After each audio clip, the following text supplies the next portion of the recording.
Welcome back to choice home stitching. Comment செக்ஷனில் collar வச்சு uniform coat cut பண்ணி stitch பண்ணுறது எப்படின்னு வீடியோ கேட்டிருந்தீங்க. உங்களுக்கான வீடியோ தான் இது. நான் இப்போ அப்லோட் பண்ணுற வீடியோவை ஃபுல்லாக பாருங்கள், ஸ்கிப் பண்ணாதீங்க. அப்போ தான் நான் சொல்கிற அளவுகள் வந்து கரெக்டாக உங்களுக்கு புரியும். எப்படி ஸ்டிச் பண்ணுறேங்கிறதையும் ஸ்டெப் பை ஸ்டெப்பாக சொல்லியிருக்கேன்.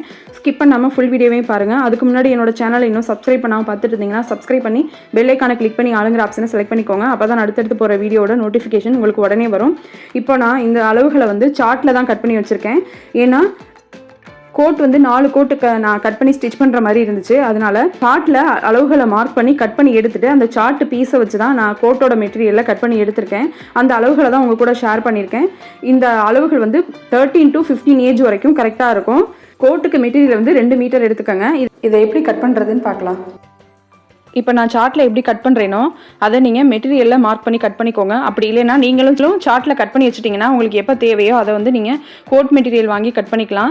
ஏற்கனவே அளவுகள் சொல்லதான் 13 to 15 ஏஜ் வரைக்கும் இது அளவுகள் போதும். அவங்க ஃபேட்டாக இருந்தாலோ ஹைட்டாக இருந்தாலோ அதுக்கேற்ற மாதிரி நீங்கள் அளவுகளை கொஞ்சம் ப்ளஸ் பண்ணிக்கோங்க. இது வந்து நார்மல் பாடிக்கு செட் ஆகும். இப்போ அளவுகளை பார்க்கலாம். ஃபஸ்ட்டு ஸ்டார்டிங்கில் ஸ்ட்ரைட் லைன் போட்டுருங்க. அதுக்கு கீழே இருந்தால் அளவுகளை மார்க் பண்ணணும். ஏன்னா சார்ட் இது கிராஸாக போயிருக்கும். அதனால ஃபஸ்ட்டு ஸ்ட்ரைட் லைன் போட்டுட்டு அதுலேருந்து நான் மார்க் பண்ணுறேன். கோட்டோட ஹைட் வந்து 24 இன்ச்சுக்கு மார்க் பண்ணியிருக்கேன். 2 சைடுமே மார்க் பண்ணி அதை ஸ்ட்ரைட்டாக கோடு போட்டு எடுத்துட்டேன். இந்த அளவு தான் நீங்கள் கோட்டுக்கு வந்து ஹைட் வைக்கணும். அவங்க இன்னும் ஹைட்டாக இருந்தாங்கன்னா இன்னும் 1 இன்ச் ப்ளஸ் பண்ணிக்கோங்க. இது வந்து கரெக்டான அளவு. நார்மலாக இருக்கிறவங்களுக்கு இது செட் ஆகும். கோட்டோட ஹைட்டை ஃபஸ்ட்டு மார்க் பண்ணி ஸ்ட்ரைட் லைன் போட்டுட்டு 2 இன்ச் அளவுக்கு இப்போ நான் மார்க் பண்ணுறேன். அதே மாதிரி நீங்களும் மார்க் பண்ணிக்கோங்க. எந்த இடத்துல மார்க் பண்ணுறேன் அப்படிங்கிறத பார்த்துக்கோங்க.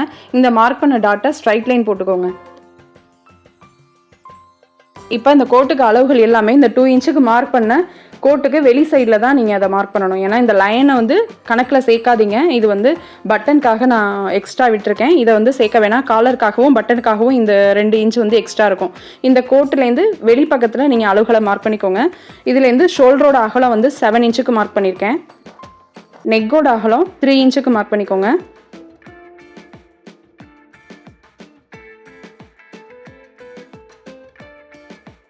ஆம்கோலோட இறக்கம் 7 இன்ச்சுக்கு மார்க் பண்ணிக்கோங்க.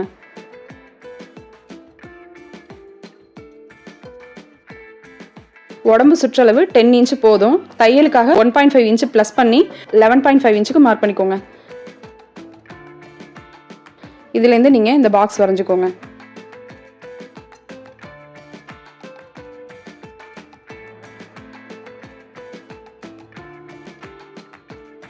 மேலே 11.5 வச்சோம். அதே அளவே கீழே வச்சு மார்க் பண்ணி இந்த லைனை வந்து ஜாயின் பண்ணிக்கோங்க. இப்போ ஆம்கோல் லைன்லேருந்து கீழே வரைக்கும் 17 இன்ச் வருது.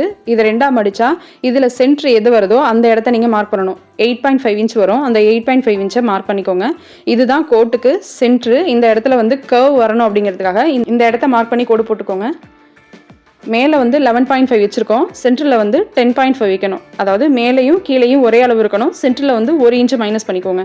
மேலே எவ்வளோ இருக்கோ அதை விட சென்டரில் வந்து 1 இன்ச்சுக்கு கம்மி பண்ணிக்கணும். இப்போ இதை நான் வரைகிற மாதிரி வரைஞ்சிக்கோங்க.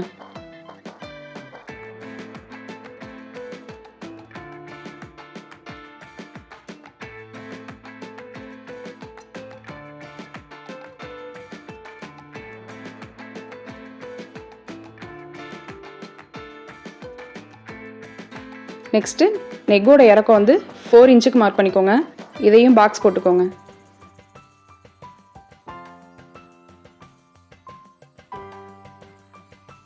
இதில் நெக் வந்து ரவுண்ட் நெக்காக வரையக்கூடாது. வி நெக் எப்படி வரைவோமோ அதே மாதிரி நீங்கள் அதை வரைஞ்சிக்கோங்க.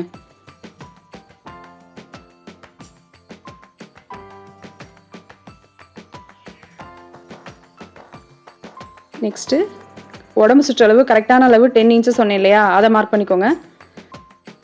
மேலே 10 இன்ச்சுனா சென்டரில் வந்து 9 இன்ச்சு, கீழே 10 இன்ச்சு. இதையும் லைன் போட்டு வச்சுக்கோங்க. இது வந்து கரெக்டான அளவு. பக்கத்தில் நான் வரைஞ்சிருக்க லைன் வந்து எக்ஸ்ட்ரா தையலுக்காக விட்டுருக்கேன். உங்களுக்கு எந்த அளவுக்கு துணி தேவைப்படுதோ அந்த அளவு விட்டுக்கோங்க. இதை விட கம்மியாக விட்டாலே போதும். ஏன்னா கோட்டுக்கு ரொம்ப துணி விட்டிங்கன்னா சைடில் வந்து சுருக்கமாக இருக்கும். கொஞ்சம் கம்மியாகவே விட்டுக்கலாம். இது 2 வருஷம் போடுறதுனால கொஞ்சம் எக்ஸ்ட்ரா விட்டுருக்கேன். உங்களுக்கு எந்த அளவு தேவைப்படுதோ அந்த அளவு விட்டுக்கோங்க. ஆம்கோலோட இறக்கம் வந்து 7 இன்ச் வச்சேன். அதோட சென்ட்ரு பாயிண்ட்டை மார்க் பண்ணி அதுலேருந்து இந்த கர்வை வரையணும். அப்போ தான் அந்த ஆம்கோல் லைன் வந்து கரெக்டாக இருக்கும். உடம்பு சுற்றளவு கரெக்டான அளவு வருது இல்லையா, அந்த இடத்துல இந்த வளைவை கொண்டு வந்து வைக்கணும். ஆம்கோல் இறக்கம் 7 இன்ச்சு, சென்ட்ரு வந்து 3.5. அதை மார்க் பண்ணி தான் இந்த வளைவை வரைஞ்சிருக்கேன். ஷோல்டர் லைனை இந்த மாதிரி கிராஸாக வரைஞ்சிக்கோங்க. ஸ்லீவ் சைடு வந்து 1/2 இன்ச்சுக்கு மார்க் பண்ணி அதுலேருந்து நெக் லைனுக்கு கிராஸாக லைன் போட்டு கட் பண்ணி எடுங்க. அப்போ தான் கோட்டோட ஃபிட்டிங் வந்து கரெக்டாக இருக்கும். 2 இன்ச்சுக்கு மார்க் பண்ணேன் இல்லையா, அதில் உள் பக்கத்தில் 1 இன்ச்சுக்கு மார்க் பண்ணி அதையும் ஸ்ட்ரைட்டாக லைன் போட்டுக்கோங்க.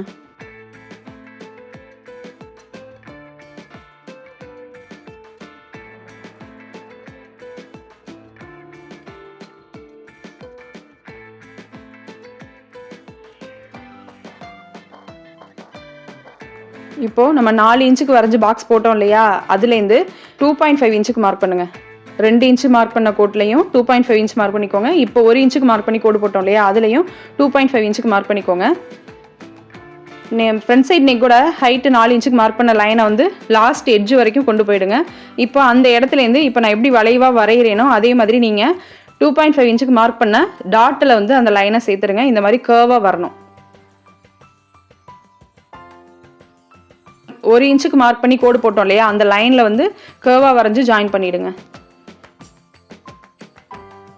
டோட்டல் ஹைட் வந்து 24 இன்ச்சஸ் சொன்னேன்.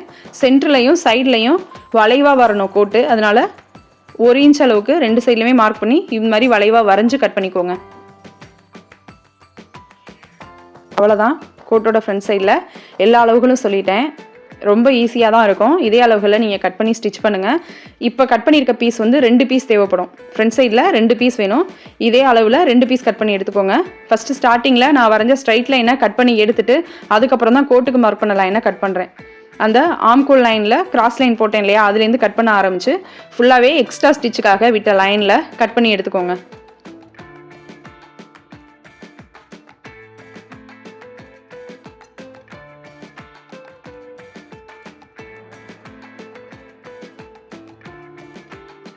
எந்தெந்த இடத்துல கட் பண்ணி அந்த பீஸை ரிமூவ் பண்ணுறேன் அப்படிங்கிறத நல்லா பார்த்துக்கோங்க. இதே மாதிரியே நீங்கள் கோட் மெட்டீரியலில் கட் பண்ணி எடுத்துக்கோங்க. இது மாதிரி 2 பீஸ் தேவை. இதே போல் 2 பீஸ் கட் பண்ணி எடுத்துக்கோங்க.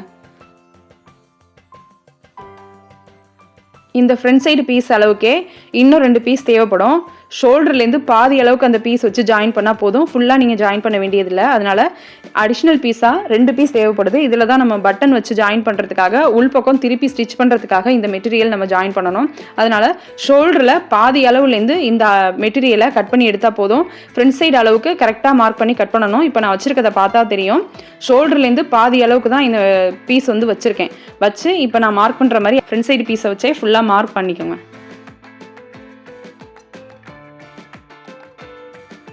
ஃப்ரண்ட் சைட் பீஸில் எந்த அளவுக்கு வளைவு வருதோ அதே வளைவை வரையணும். இந்த பீஸ் வந்து ஷோல்டரில் சென்டர்லேருந்து ஜாயிண்ட் ஆனால் போதும். ஃபுல்லாக நீங்கள் ஜாயின் பண்ண வேண்டியதில்லை.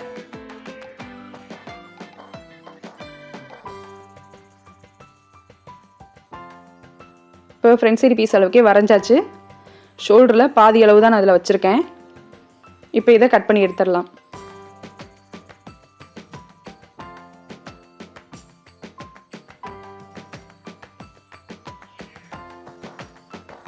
கோட்டுக்கு 2 மீட்டர் எடுத்தால் போதும். ரொம்ப ஃபேட்டாக இருந்தாங்க அப்படின்னா 2.25 மீட்டர் எடுத்துக்கோங்க. இப்போ பாருங்கள், நான் கட் பண்ண பீஸ் வந்து இது மாதிரி வச்சு தான் நம்ம ஜாயின் பண்ணி திருப்ப போகிறோம். அதனால் ஷோல்டரில் பாதி அளவுக்கு இந்த பீஸ் கட் பண்ணி எடுத்திருக்கேன். நீங்களும் இதே போல் கட் பண்ணிக்கோங்க. இப்போ கட் பண்ண சின்ன பீஸும் 2 பீஸ் கட் பண்ணி எடுத்துக்கோங்க. ரைட் சைடு லெஃப்ட் சைடு 2 சைடுமே இந்த பீஸ் வச்சு அட்டாச் பண்ணுறோம் அப்படிங்கிறதுனால ஃப்ரண்ட் சைடு பீஸ் 2 பீஸு. இப்போ நான் சின்னதாக கட் பண்ணேன் இல்லையா, அதுவும் 2 பீஸ் எடுத்துக்கோங்க. மொத்தம் 4 பீஸ் வந்து கட் பண்ணி எடுத்தாச்சு. அடுத்தது பேக் சைட் பீஸ் கட் பண்ணலாம். பேக் சைட் பீஸ் கட் பண்ணுறதுக்கு முன்னாடி நம்ம 2 இன்ச்சுக்கு மார்க் பண்ணி லைன் போட்டோம் இல்லையா, அதை வந்து இப்போ நான் மடிக்கிற மாதிரி மடித்து உள்பக்கமாக வச்சுருங்க. ஏன்னா இந்த லைன்லேருந்து தான் நம்ம வந்து மார்க் பண்ணக்கூடாது. ஏன்னா ஃப்ரண்ட் சைடில் பட்டன் வைக்கிறதுனால 1 இன்ச்சு எக்ஸ்ட்ரா விட்டோம். பேக் சைடில் அந்த இது தேவையில்லை அப்படிங்கிறதுனால உள்பக்கமாக மடிச்சுட்டு அதே அளவுகளை தான் இதுலேயும் நீங்கள் மார்க் பண்ணணும். இப்போ நான் மார்க் பண்ணும்போது மடிப்பு பகுதியில் நீங்கள் இந்த சார்ட்டை இந்த மாதிரி வைக்கணும். அதாவது இது வரைக்கும் நம்ம கட் பண்ணது இல்லாமல் ஓப்பனாக இருந்தால் போதும். ஆனால் பேக் சைடில் வந்து மடிப்பு பகுதியில் இந்த கழுத்து வளைவு வர மாதிரி வச்சுக்கோங்க. மறந்துட்டு ஓப்பன் சைடு வச்சிடாதீங்க. மடிப்பு பகுதி உங்களை பார்த்த மாதிரி இருக்கணும். ஓப்பன் பகுதி வந்து ஆப்போசிட் சைடு இருக்க மாதிரி வச்சுட்டு இப்போ நான் வரைகிற மாதிரியே நீங்கள் வரைஞ்சி எடுத்துக்கோங்க.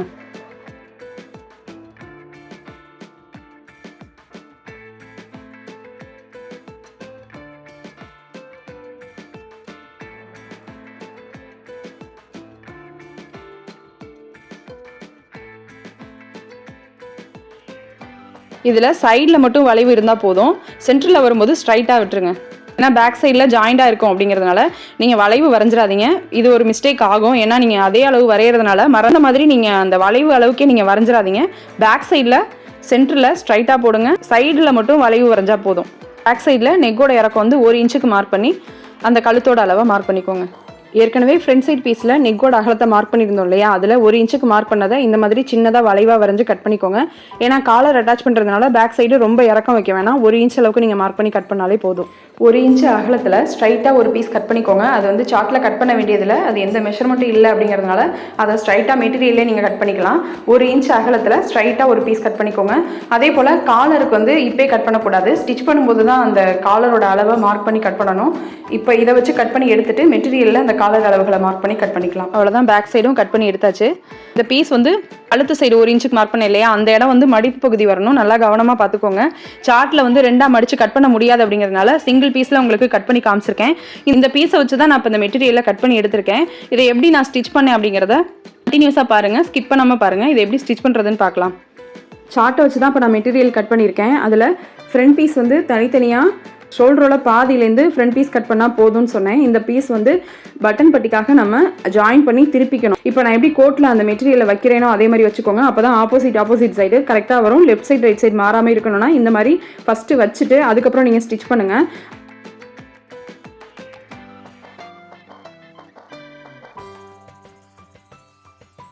அதுக்கு முன்னாடி 2 இன்ச்சுக்கு மார்க் பண்ணி கோடு போட்டுட்டு அதுலேருந்து இந்த கர்வ் வரைஞ்சேன் இல்லையா, அதை வந்து ஃபஸ்ட்டு மார்க் பண்ணிக்கணும். நீங்கள் டேப்பை வச்சு அளவு எடுத்து 2 இன்ச் எந்த இடத்துல வருதோ அதை இப்போ நான் மார்க் பண்ணுற மாதிரி மார்க் பண்ணிக்கோங்க. மார்க் பண்ணிவிட்டு இதில் வந்து ஸ்ட்ரைட் கட் போடணும். 1/2 இன்ச் அளவுக்கு ஸ்ட்ரைட் கட் போடுங்க, வீ கட் போடாதீங்க. ஏன்னா இந்த கட் பண்ணதுலேருந்து தான் நம்ம இந்த மெட்டீரியல் வந்து அதாவது உள்பக்கம் நம்ம ஜாயின் பண்ண வச்ச மெட்டீரியலை வந்து ஜாயின் பண்ண போகிறோம். 2 இன்ச்சுக்கு மார்க் பண்ணி கட் பண்ணோம் இல்லையா, அந்த இடத்துலேருந்து இப்போ நான் எப்படி ஜாயின் பண்ணுறேனோ அதே மாதிரி நீங்களும் ஜாயின் பண்ணிக்கோங்க.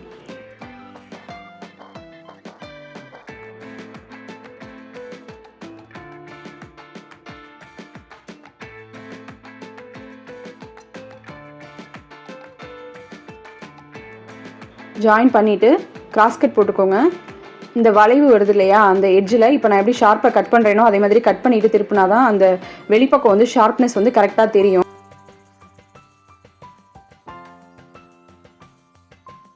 திருப்பும்போது இது மாதிரி விரலை உள்பக்கமாக வச்சு திருப்புங்க. அப்போ தான் அந்த வி ஷேப் வந்து நல்லா பெண்ட் ஆகி நல்லா தெரியும். ஃபுல்லாக திருப்பி எடுத்துட்டு மேலே படிமான தையல் போடுங்க. அதாவது 1/4 இன்ச்சு டிஸ்டன்ஸ்லேயே இப்போ நம்ம ஜாயின் பண்ணோம் இல்லையா, அந்த இடம் ஃபுல்லாகவே எப்படி நான் இப்போ ஸ்டிச் பண்ணுறேனோ அதே மாதிரி நீங்களும் ஸ்டிச் பண்ணுங்கள். ஸ்டார்டிங்கில் 1/4 இன்ச்சுக்கு ஆரம்பிச்சிங்கன்னா அதே அளவே எண்டு வரைக்கும் ஸ்டிச் பண்ணணும். அப்படி இல்லைனா எட்ஜில் உங்களால் ஸ்டிச் பண்ண முடியும் அப்படின்னா நல்லா எட்ஜிலேயே ஸ்டிச் பண்ணிக்கோங்க. பார்க்க அப்போ தான் அழகாக இருக்கும்.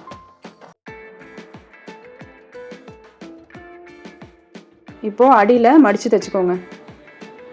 இது வந்து கோட்டுக்கு வந்து வளைவாக தான் கட் பண்ணியிருக்கேன். அதனால் ஸ்டார்டிங்லேயே டபுள் ஃபோல்டு பண்ணி ஸ்டிச் பண்ணக்கூடாது. ஃபஸ்ட்டு சிங்கிளாக ஃபோல்டு பண்ணி ஸ்டிச் பண்ணிவிட்டு அதுக்கப்புறம் தான் இன்னொரு தடவை மடித்து ஸ்டிச் பண்ணணும். இந்த மாதிரி ஸ்டிச் பண்ணால் தான் சுருக்கம் இல்லாமல் அந்த வளைவு வந்து கரெக்டாக தெரியும். இதே போல் நீங்களும் ஸ்டிச் பண்ணிவிட்டு எட்ஜில் ஒரு ஸ்டிச் போட்டுக்கோங்க. அதாவது வெளிப்பக்கம் பார்க்கும்போது டபுள் ஸ்டிச் வர மாதிரி, கீழே ஒரு ஸ்டிச்சும் மேலே ஒரு ஸ்டிச்சும் வர மாதிரி டபுள் ஸ்டிச் போட்டுக்கோங்க. இப்போ ஃப்ரண்ட் சைட் பீஸ் வந்து ஸ்டிச் பண்ணி முடிச்சாச்சு. அதே போல் ஆப்போசிட் சைட் பீஸையும் ஸ்டிச் பண்ணி ரெடி பண்ணிக்கோங்க. நெக்ஸ்ட்டு வந்து பேக் சைட் பீஸை ஸ்டிச் பண்ணுறேன். பேக் சைட் பீஸில் கீழ் பக்கம் தான் மடித்து ஸ்டிச் பண்ணுறேன். ஸ்டார்டிங்கில் சொன்ன மாதிரி வளைவாக கட் பண்ணியிருக்கிறதுனால ஃபஸ்ட்டு சிங்கிள் ஃபோல்டில் ஸ்டிச் பண்ணிவிட்டு அதுக்கப்புறம் இன்னொரு தடவை மடித்து ஸ்டிச் போட்டுட்ருக்கேன்.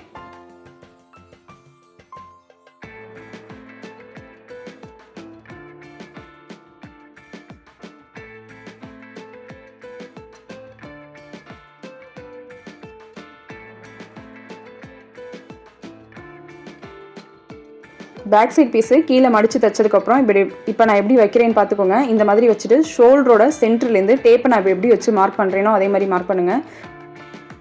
10 இன்ச் அளவுக்கு மார்க் பண்ணிவிட்டு அந்த இடத்துலேருந்து 8.5 இன்ச்சுக்கு மார்க் பண்ணிக்கோங்க. மார்க் பண்ணிவிட்டு இப்போ நான் எப்படி வளைவாக வரைகிறேனோ அதே மாதிரி வரைஞ்சி ரிட்டனாக திருப்பி எடுத்துட்டு ஆப்போசிட் சைடில் இந்த பிரிண்ட் விழுற மாதிரி கையால் ப்ரெஸ் பண்ணிங்கன்னா இந்த பிரிண்ட் வந்து ஆப்போசிட் சைடு இருக்கும். அதே அளவுக்கு இதையும் மார்க் பண்ணி 2 சைடும் இந்த டாட்டை ஸ்டிச் பண்ணிக்கோங்க. அப்போ தான் டாட் வந்து ஒரே ஈவனாக இருக்கும். ஃபஸ்ட்டு ஷோல்டரோட சென்டர்லேருந்து 10 இன்ச்சுக்கு மார்க் பண்ணி அந்த 10 இன்ச்சுக்கு மார்க் பண்ண இடத்துலேருந்து 8.5 இன்ச்சுக்கு மார்க் பண்ணி கோடு போட்டிருக்கேன். அதை தான் இப்போ டாட்டா ஸ்டிச் பண்ணியிருக்கேன். இப்போது பேக் சைட் பீஸில் ஃப்ரண்ட் சைட் பீஸை வச்சு ஜாயின் பண்ணிக்கோங்க.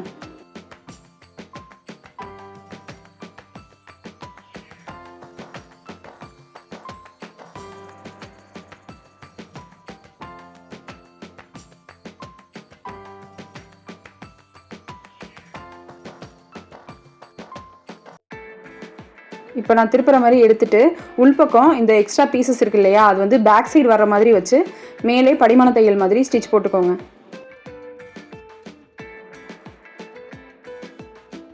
ஷோல்டர் ஜாயின் பண்ண எக்ஸ்ட்ரா பீஸ் வந்து பேக் சைடு வர்ற மாதிரி வச்சு ஸ்டிச் பண்ணணும்.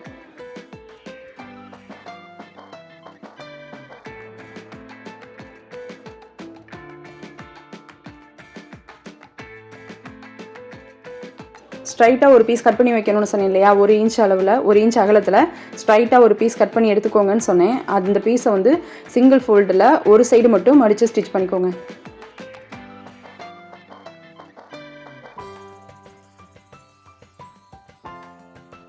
இதை வந்து ஸ்லீவ் லைன், அதாவது ஆம்கோலில் இந்த நம்ம கட் பண்ணி ஸ்டிச் பண்ண பீஸை வந்து வச்சு ஜாயின் பண்ணணும். இந்த பீஸு ஸ்ட்ரைட்டாக கட் பண்ணியிருக்கிறதுனால ரொம்ப இழுத்து வச்சு ஜாயின் பண்ணாதீங்க, கொஞ்சம் லூஸாகவே வச்சு இந்த பீஸை வந்து ஆம்கோல் லைனில் ஜாயின் பண்ணிக்கோங்க. கோட் மெட்டீரியல் வந்து கொஞ்சம் ஸ்டிஃபாக இருக்கிறதுனால இந்த பீஸ் வச்சு ஜாயின் பண்ணுறத கொஞ்சம் லூஸ் வச்சு ஜாயின் பண்ணுங்கள்.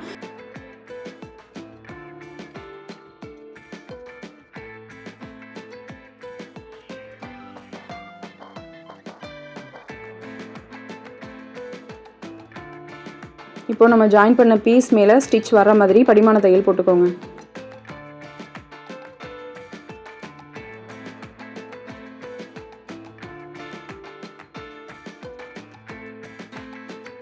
நம்ம ஜாயின் பண்ண பீஸ் எல்லாம் உள் பக்கமாக மடித்து விட்டுட்டு எட்ஜில் ஒரு ஸ்டிச் போட்டுக்கோங்க. அதாவது ஜாயின் பண்ண பீஸோட எட்ஜில் ஒரு ஸ்டிச் வர மாதிரி போட்டிங்கன்னா அந்த பீஸ் வந்து வெளிப்பக்கமாக திரும்பி வராது, உள்பக்கமும் அந்த பீஸ் வந்து திரும்பாமல் கரெக்டாக இருக்கும்.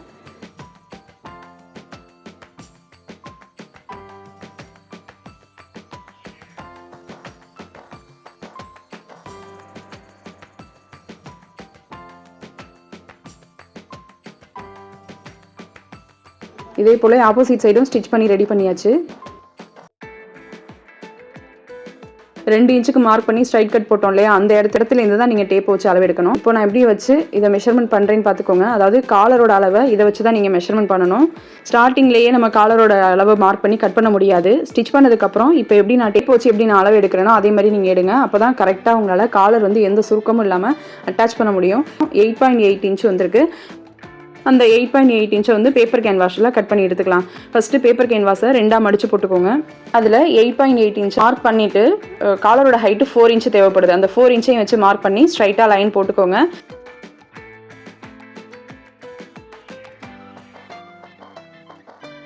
மேலே வந்து 8.8 வச்சோம், அந்த கீழ்ப்பக்கம் வந்து 7.8, அதாவது மேல் பக்கத்துலேருந்து 1 இன்ச் வந்து கம்மியாக மேலே 8.8 வச்சோம், கீழே வந்து 7.8 வச்சு மார்க் பண்ணிவிட்டு இது மாதிரி கிராஸாக கோடு போட்டுக்கோங்க. கிராஸாக கோடு போட்ட லைன்லேருந்து இப்போ நான் எப்படி மார்க் பண்ணுறேனோ அதே மாதிரி மார்க் பண்ணுங்கள். 1 இன்ச் அளவுக்கு மார்க் பண்ணணும். மார்க் பண்ணிவிட்டு அதை இப்போ நான் அந்த கோட்டில் வளைவாக டேப்பை வச்சு மெஷர்மெண்ட் பண்ணுற மாதிரி பண்ணிங்கன்னா 8.8 இன்ச் வரணும். அப்படி வரலைன்னா இப்போ நான் எக்ஸ்ட்ரா எப்படி மார்க் பண்ணி கோடு போடுறேனோ அதே மாதிரி நீங்கள் கோடு போட்டுட்டு அதுக்கப்புறம் நீங்கள் டேப்பை வச்சு மெஷர்மெண்ட் பண்ணுங்கள். 8.8 இன்ச் எந்த இடத்துல வருதோ அந்த இடத்த நீங்கள் மார்க் பண்ணிவிட்டு அதுலேருந்து கிராஸ் லைன் போட்டு கட் பண்ணிவிடுங்க. அப்போ தான் நீங்கள் வந்து நெக் லைனில் வச்சு ஜாயின் பண்ணும்போது காலரோட அளவு வந்து கரெக்டாக இருக்கும். காலர் எப்படி கட் பண்ணுறேன் அப்படிங்கிறத பார்த்துக்கோங்க. மடிப்பு பகுதியிலேருந்து எப்படி அளவு எடுத்திருக்கேன் அப்படிங்கிறதையும் பார்த்துக்கோங்க. சப்போஸ் நீங்கள் மாற்றி கட் பண்ணிட்டீங்கன்னா காலர் வந்து கரெக்டாக வராது. மடிப்பு பகுதியிலேருந்து எந்த சைடு எப்படி அளவு எடுத்து கட் பண்ணுறேன் அப்படிங்கிறத ஃபுல்லாக பார்த்துக்கோங்க. இப்போது இந்த கேன்வாஸ் அளவுக்கு நீங்கள் காலர் அட்டாச் பண்ணால் போதும். ஃபஸ்ட்டு கேன்வாஸில் கட் பண்ணி எடுத்துட்டோம். கோட்டு பீஸை வந்து 2ஆக மடித்து போட்டுக்கோங்க. நம்மளுக்கு 2 பீஸ் தேவைப்படுது, அதனால் 2ஆக மடித்து போட்டுட்டு அது மேலே இந்த கேன்வாஸை வச்சு கேன்வாஸோட 4 பக்கமே எக்ஸ்ட்ரா விட்டு அந்த பீஸ் கட் பண்ணியிருக்கேன். அதாவது காலருக்கு கட் பண்ண கோட் பீஸ் வந்து கேன்வாஸ் கட் பண்ண அளவை விட 1/4 இன்ச்சு எக்ஸ்ட்ரா 4 பக்கமே விட்டு கட் பண்ணிக்கோங்க. இப்போ பார்த்தா தெரியும். அதில் 8.8 இன்ச்சுக்கு மார்க் பண்ணி வளைவாக கட் பண்ணோம் இல்லையா, அது வந்து கேன்வாஸ் மேலே வர்ற மாதிரி சிங்கிள் ஃபோல்டிங்கில் ஸ்டிச் பண்ணிக்கோங்க. வளைவாக கட் பண்ண இடம் தான் நீங்கள் ஜாயின் பண்ணணும், மாற்றி ஜாயின் பண்ணிடாதீங்க.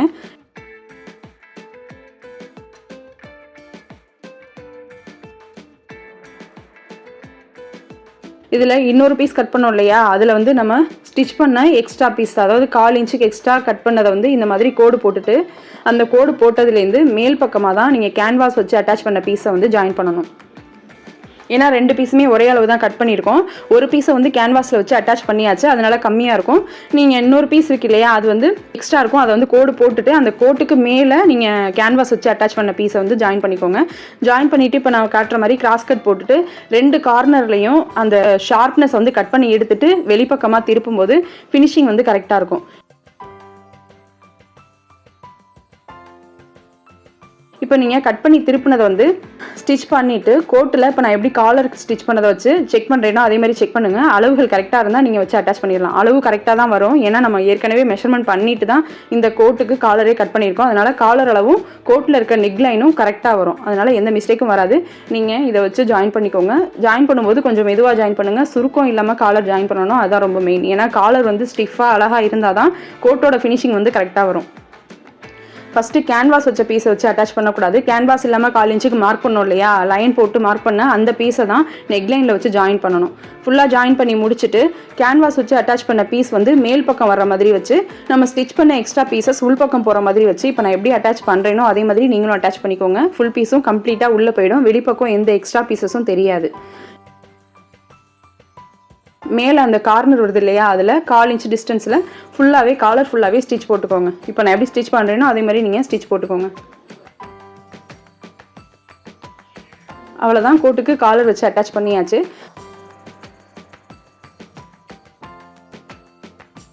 இப்போ கரெக்டான அளவுலேருந்து எந்த அளவுக்கு நம்ம துணி எக்ஸ்ட்ரா விட்டோமோ, அதாவது அடிஷ்னலாக எக்ஸ்ட்ரா ஸ்டிச்சுக்காக எந்த அளவுக்கு நீங்கள் துணி விட்டீங்களோ அதை வந்து இப்போ நான் எப்படி வச்சு மார்க் பண்ணுறேனோ அதே மாதிரி மார்க் பண்ணிக்கோங்க. நான் 1.5 இன்ச்சு எக்ஸ்ட்ரா விட்டேன், அதை வந்து கோட்டுக்கு வெளிப்பக்கத்தில் வச்சு மார்க் பண்ணிவிட்டு அதை லைன் போட்டுட்டு ஆப்போசிட் சைடு பீஸையும் இது மேலே எடுத்து வச்சு ப்ரெஸ் பண்ணதுனால ஆப்போசிட் சைடும் இந்த பிரிண்ட் விழுந்திருக்கும். 2 சைடுமே இதே அளவுகளில் நான் ஸ்டிச் பண்ணி முடிச்சிட்டேன்னா கோட்டோட அளவு வந்து கரெக்டாக வரும். இதே டிப்ஸை நீங்களும் ஃபாலோ பண்ணி பாருங்கள். ரொம்ப ஈஸியாக ஸ்டிச் பண்ணி முடிக்கலாம். கோட்டு ஸ்டிச் பண்ணுறது ஒன்றும் கஷ்டம் இல்லை. என் கமெண்ட்டில் கேட்டிருந்தீங்க காலர் வச்சு கோட்டு ஸ்டிச் பண்ணி போடுங்க அப்படின்னு சொல்லி, உங்களுக்காக தான் இந்த வீடியோ அப்லோட் பண்ணியிருக்கேன். என்னால் முடிஞ்ச அளவுக்கு உங்களுக்கு ஈஸியாகவும் தெளிவாகவும் சொல்லி கொடுத்துருக்கேன். இதில் ஏதாவது டவுட் இருந்தால் கமெண்ட் செக்ஷனில் கேளுங்க, கண்டிப்பாக அந்த டவுட்டுக்கு நான் ரிப்ளை பண்ணுறேன். இதே போல் ஸ்டிச்சிங் சம்மந்தப்பட்ட வீடியோஸ் வேணும்னாலும் கமெண்ட் செக்ஷனில் சொல்லுங்கள். அடுத்தடுத்து அந்த வீடியோ உங்களுக்காக நான் அப்லோட் பண்ணுறேன். என்னோட சேனலை இன்னும் சப்ஸ்கிரைப் பண்ணால் பார்த்துட்டு இருந்தீங்கன்னா சப்ஸ்கிரைப் பண்ணிக்கோங்க. உங்கள் ஃப்ரெண்ட்ஸ் அண்ட் ரிலேட்டிவ்ஸில் யாராவது ஸ்டிச் பண்ணுறவங்க இருந்தாங்கனாலும் அவங்களுக்கு என்னோட வீடியோவை ஷேர் பண்ணுங்கள், அவங்களுக்கு ரொம்ப யூஸ்ஃபுல்லாக இருக்கும். என்னோட சேனல் பேஜில் தனித்தனி பிளேலிஸ்ட் கிரியேட் பண்ணி நிறைய வீடியோஸ் அப்லோட் பண்ணியிருக்கேன். எல்லா வீடியோவையும் பாருங்கள், உங்களுக்கு ரொம்ப யூஸ்ஃபுல்லாக இருக்கும். என்னோட சேனல் இன்னும் சப்ஸ்கிரைப் பண்ணாமல் இருந்தீங்கன்னா சப்ஸ்கிரைப் பண்ணி பெல் ஐகானை கிளிக் பண்ணி ஆளுங்கிற ஆப்ஷனை செலக்ட் பண்ணிக்கோங்க. அப்போ தான் அடுத்தடுத்து போகிற வீடியோவோட நோட்டிஃபிகேஷன் உங்களுக்கு உடனே வரும். தேங்க்ஸ் ஃபார் வாட்சிங்.